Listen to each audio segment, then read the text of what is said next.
একটা ভাড়া যেখানে 50 টাকা পেডেল চালিত সেখানে দেখা যাচ্ছে তারা 50 টাকা 60 টাকা 70 টাকাও চেয়ে বসতেছে। কিন্তু হ্যাঁ, ভোগান্তি হইতেছে, কারণ টাকা বেশি যাচ্ছে, এটাই একটা ভোগান্তি। পেট্রোল রিক্সা ভালো, তো বৈশাও আরাম আছে, যদি ধীরগতি হয় তাও এটা ভালো।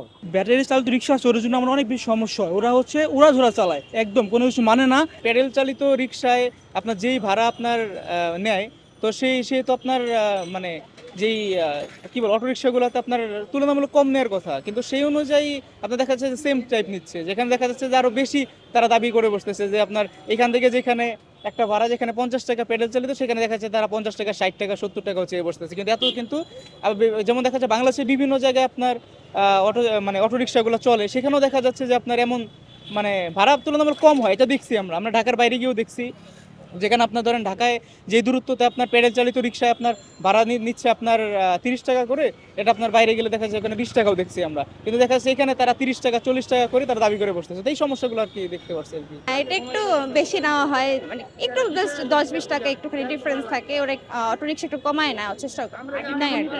একই আগেও সেম প্যাডেল চালিত রিক্সাগুলো একটু 10-20 টাকা বেশি নিত।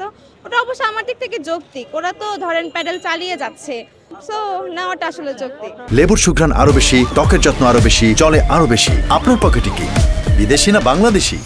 পেট্রোল রিক্সা ভালো, তো বৈশাও আরাম আছে, যদি ধীরগতি হয় তাও এটা ভালো। কিন্তু অটো রিক্সা তো মনে করেন বেপরোয়া চালায়, ডাইনিতে ঢুকাই দেয়, বামে দিয়ে হঠাৎ করে মুচুন নিয়ে নেয়, মানুষ অ্যাক্সিডেন্ট হয়।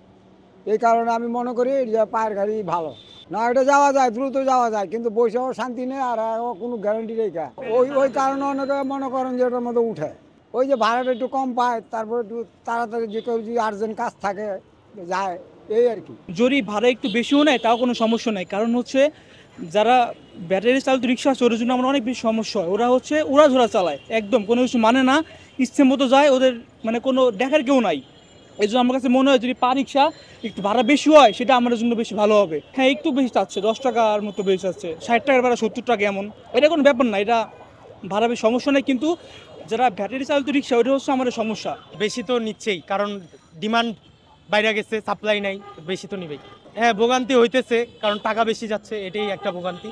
যদি টাকা কম যায় তো ভোগান্তি হইতো না। আমাদের জন্য ভালো হইলো গিয়া ব্যাটারি চালিতগুলো অ্যাক্সিডেন্ট হয়, এটা একটা সমস্যা, কিন্তু আমাদের সাশ্রয়ী, এটা একটা ভালো দিক। তো এখানে যদি কম রাখে ওরা, তাহলে এটা ভালো হয়ে যাবে। অটো রিক্সা প্যাডেল রিক্সার মধ্যে আমি মনে করি সাধারণ জনগণ হিসেবে আমাদের জন্য প্যাডেল রিক্সাটাই ভালো। অটো রিক্সা আসলে রাস্তায় আসলে মেইন রাস্তায় চলাটা ঠিক না। প্যাডেল রিক্সাটা কমফোর্ট, আমরা এটাতে চড়েও কমফোর্ট ফিল করি।